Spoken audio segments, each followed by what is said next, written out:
Welcome to Pagan Coffee Talk. If you enjoy our content, please consider donating and following our socials. Now, here are your hosts, Lord Knight and Oswin.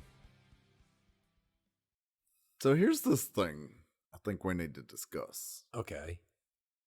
Somebody, a student, I believe, not too long ago, was asking about being a part of two different covens. Right. And we said, we don't practice that because to us, that's splitting loyalties. Right. And we kind of got a funny look. Right. So let's discuss splitting loyalties. First of all, if you're going to two different temples, you're being taught two different traditions simultaneously. Right. While there might be some overlap, there won't be a lot. And then you still have the whole entire process of they may teach different stuff than you. Well, I was going to say, is that also the case if you're within the same tradition? So say like we had a sister coven or we had a branch off. They should be close enough to where it wouldn't matter. But would that still be like splitting loyalties? If you're going to go for a visit, Then no. no. Again, you're always going to refer back to your main coven that you're under. Okay. For advice and teaching. And this is so you don't get in, we don't have this whole entire high priest against high priest and priest, using the parents against each other. Right. You with me? Yeah. And again, sometimes certain traditions teach certain things that other traditions don't. And some of these things could be a linchpin to other stuff that a different temple not. Like us in Ravenwood. Ravenwood's teaching and process is completely different than ours. Right. Imagine trying to do both of them simultaneously. Oh, I couldn't even imagine. And there are certain things that they teach that we don't teach. Okay. That is specific to their tradition. All right. We might have known about them and heard about them, but I'm not going to teach them. They're not mine. Right. Absolutely. So again, you have that problem about splitting loyalties. The difference in teachings and stuff like that. I see where it causes problems. How so? It's easy to be sitting there and you talking to a high priest or priestess about what another temple is teaching you. All right? Okay. Those certain things are left inside temple. Like what? Temple business is temple's business. Mm. Their business is their business. There's certain lines we don't want you to cross. Okay. I mean, I'm not sitting there saying that some grand planned or whatever behind closed doors. I mean, nobody needs to know our temple's business besides us. So then why would anybody even want to do this? I mean, to me, it just seems more like I'm putting myself in a position where I'm going to be torn if I'm like dividing my time. Right. Equally between two different covens. Yeah. I feel like that's putting me in an awkward position. Yes. Me personally. Yes. So why would I even want to do that? Exactly. Much less the potential for divulging temple business that really doesn't belong anywhere else outside of that particular coven. Exactly. I mean, that's one problem. I mean, don't get me wrong. I understand those who they're wanting to learn and they're treating this more like I want to go and learn all these different traditions so I'll know more so I understand some of these people's accomplishment in trying to do that. Right. I can see that too. But I mean, if I wanted to learn about, I don't know, Gardnerians. Right. Right. And I wanted to learn how they operate and things like that. I still don't see where I can equally be a part of my tradition. Right. While still trying to learn theirs. I think it's something if you're going for one thing, and this is my personal opinion. Right. I think if you're going for one thing like that and you're trying to learn something, you need to submerge yourself into that. Well, yeah. It's kind of like learning another language because a lot of times those programs like Babbel they will try to get you to submerge yourself into the language. Into the language. Right. Turn your Right. voice over and try to do everything in that language. Right. Put your headphones on, and for an hour, this is all you're going to do. You're just going to submerge yourself into this thing, and that's it. Right. You're just going to, if you're learning Japanese, you're going to listen to Japanese anime untranslated. Right. So I don't see how this is feasible. Well, I can understand that. All right. Well, again, it was just like the people who do go out there and do go to multiple temples and have multiple first degrees at multiple temples. All right. Okay. This raises up several different questions when you're talking to traditionals. What was the reason for moving from one temple to another?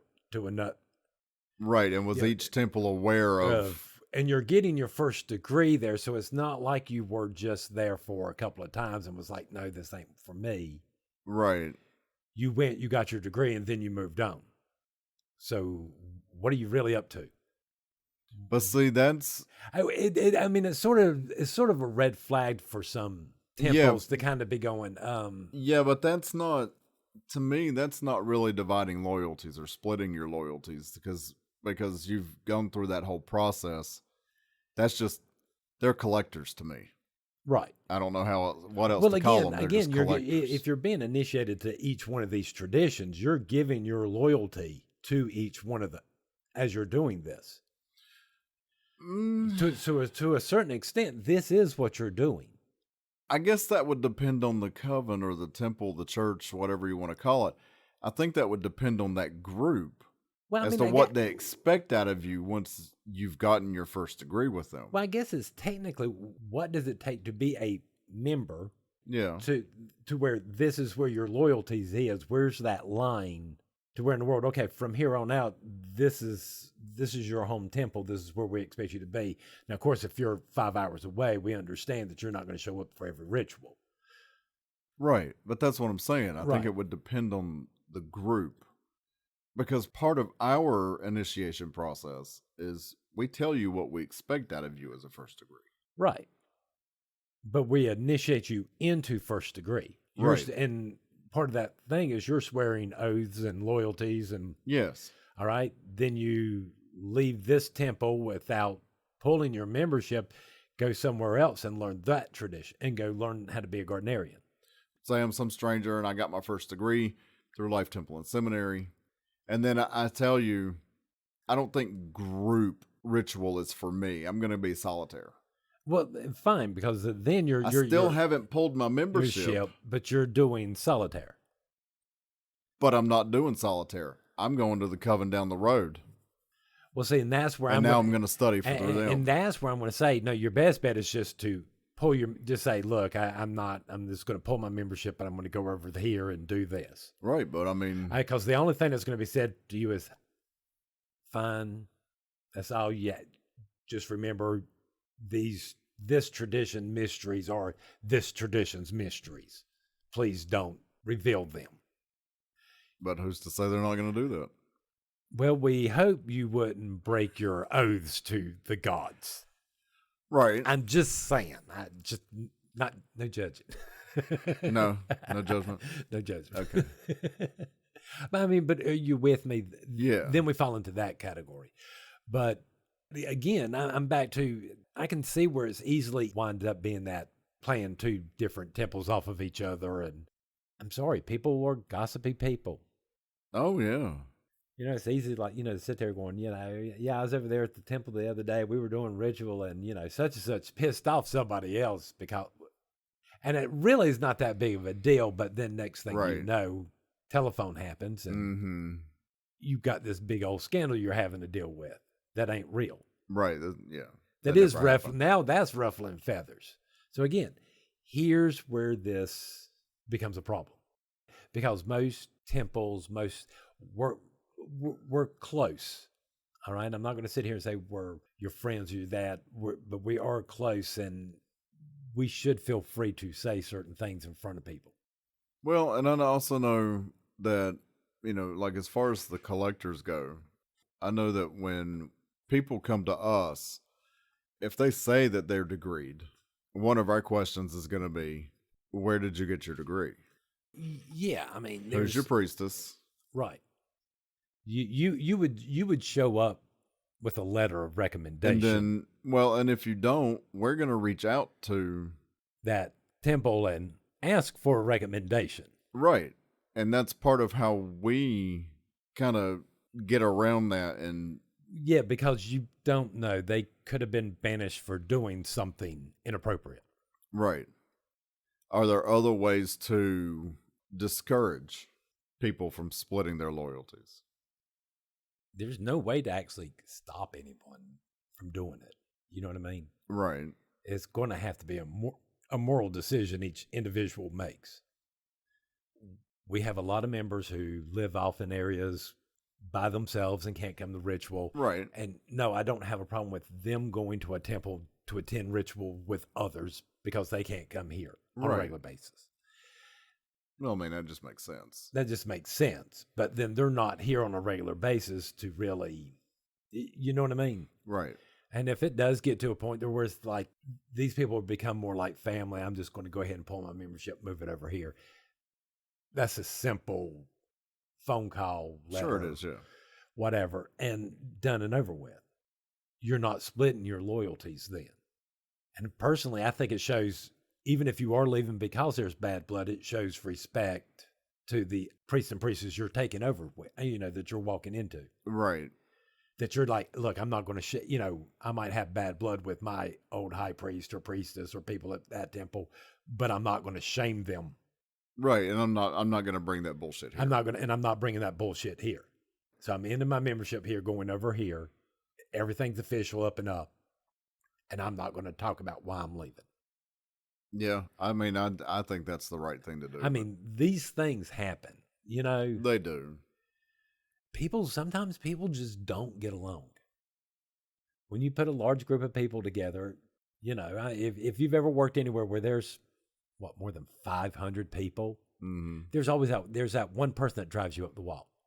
And you're either lucky that you only see them briefly in between shifts or whatever. And right. But see, I think with a larger group, I think it's easier to deal with because then you do have that potential where you don't really have to be around that person or those people quite as much. I think it's more difficult with the smaller groups. Exactly. Because you're more close knit.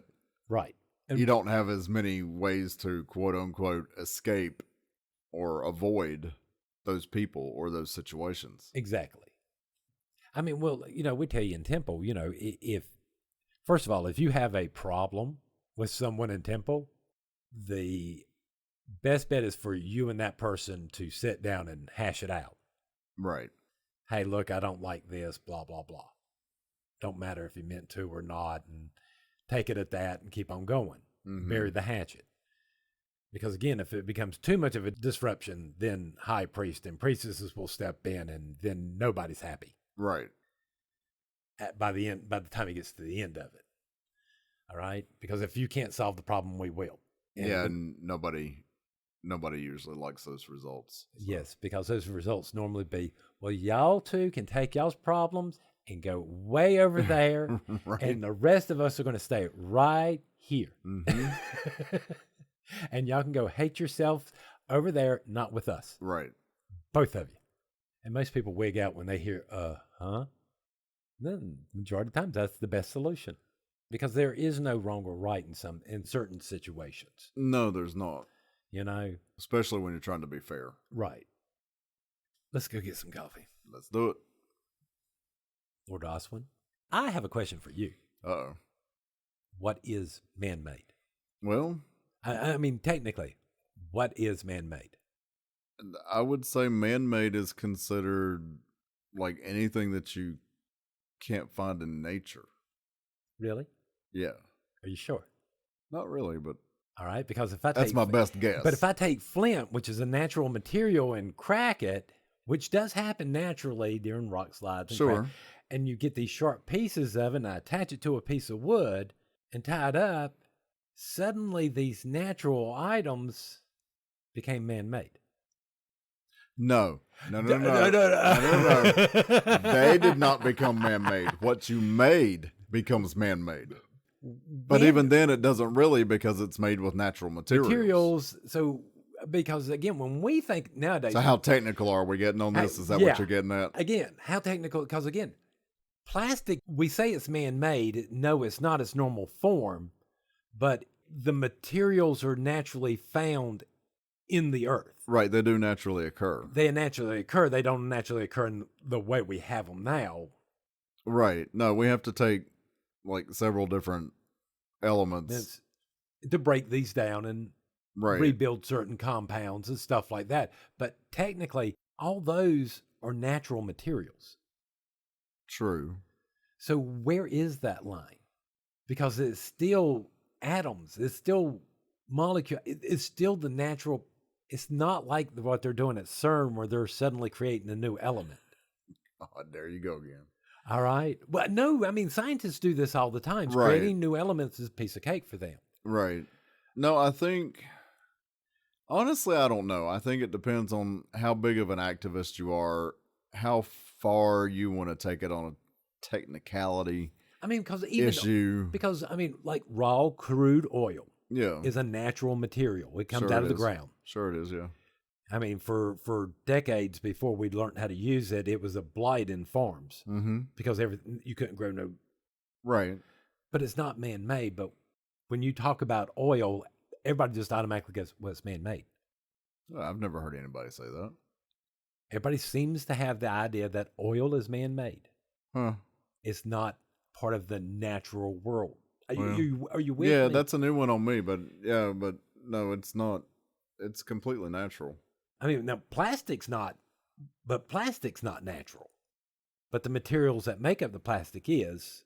But see, I think that's the technicality there. Plastic is not a natural material. It's made up of natural material. Just like our axe. But it is not. Plastic is not a natural material. That's man-made. Right. And that's kind of where I draw the line. It's not. It doesn't naturally occur. Maybe what it's made up of does. Well, I mean, there's you get rubber from the rubber trees. Mm-hmm. Because what is the sap or something that you gotta. I have no idea. Not my So area. now there's a natural material.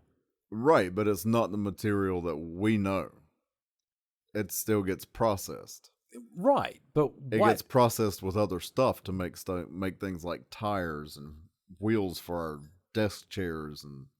But yet bees take nectar and other things, combine them together and make honey. We consider that natural, but Yeah. this is not its natural form. It's created. Yeah, but honey's also edible. But I mean, come on. again, it's still technically what's going on here. It's a natural product, though. No, it ain't. It's a bee-made product. Oh, good Lord. So again, my question is, what are natural materials and what aren't?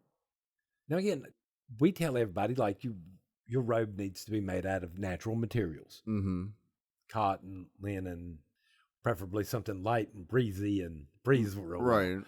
well.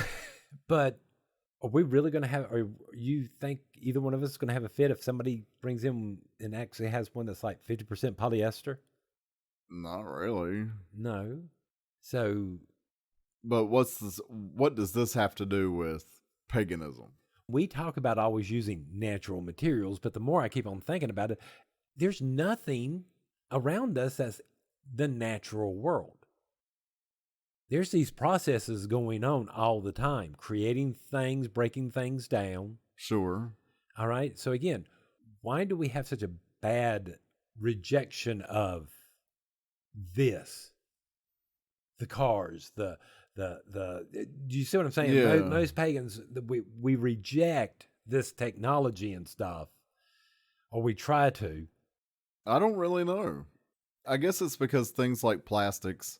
Well, again, it's just because of the way they're made, the factories, the pollution. Well, again, we all have the microplastics. Well, sure. Yeah, men's testosterone levels are dropping possibly because of all these microplastics. Yeah. So I see where, don't get me wrong, I see why we don't like this. because we want to live in a clean environment. Yeah. But at the same time, what are we supposed to do? How do you get rid of all these plastics? I mean, you can't right now. You can't- They're so intertwined into society. I mean, that's like the videos. Have you seen the videos that keep on coming out where the woman goes, "Can you please explain to me? You know, we go to the store, our meat comes in plastic. This, Oh, yeah. and it's this long list. Yeah, this is wrapped in plastic. We have plastic bags. Oh, look, this one's wrapped in plastic. This one's packaged in plastic.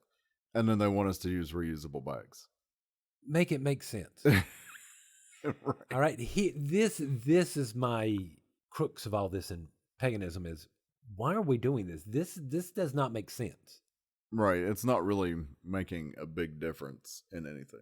You know, I mean, it's not like you're sitting there going, "No, I want a butcher back there, and I want to get my meat, and they have to wrap it up in the paper, which I like the paper better, and you get it, take it home."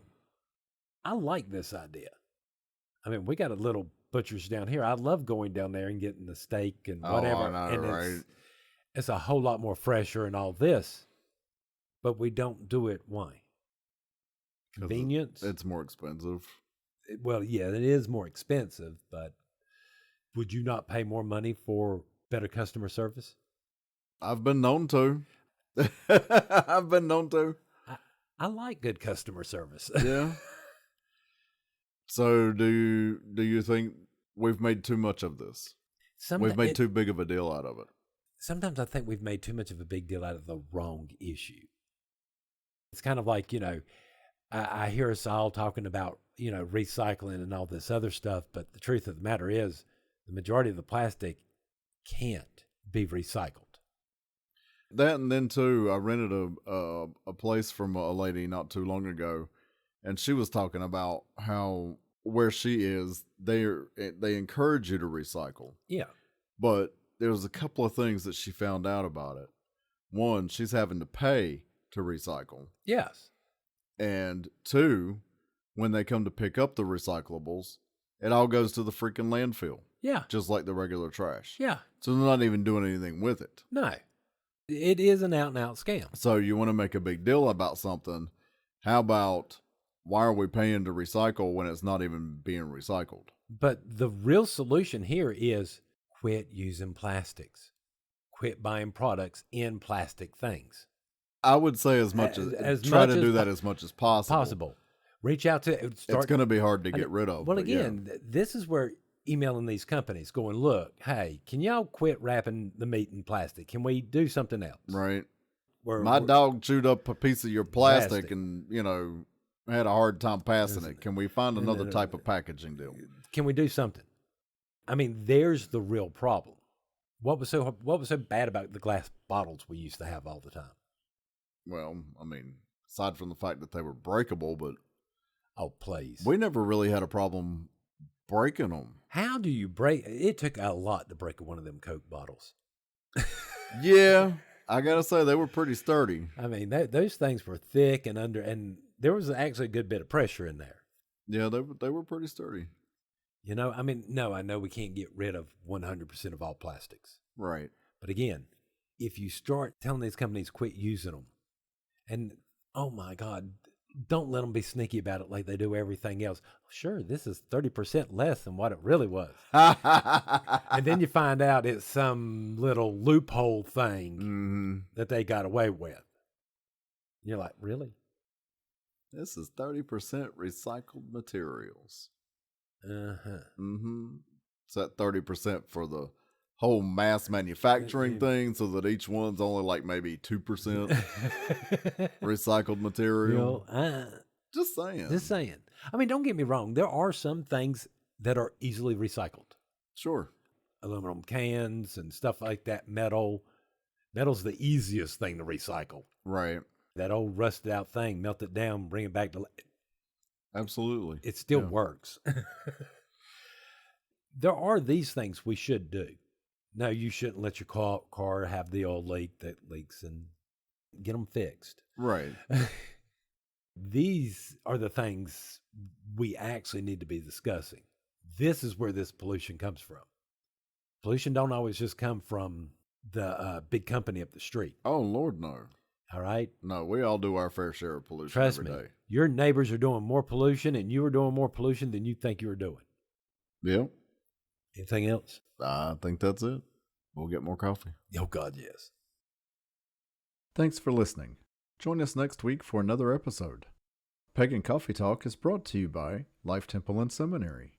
Please visit us at lifetempleseminary.org for more information, as well as links to our social media: Facebook, Discord, Twitter, YouTube, and Reddit. We travel down this trodden path, a maze of stone and mire. Just hold my hand as we pass by a sea of blazing pyres. And so it is the end of our days, so walk with me till morning breaks. And so it is the end of our days, so walk with me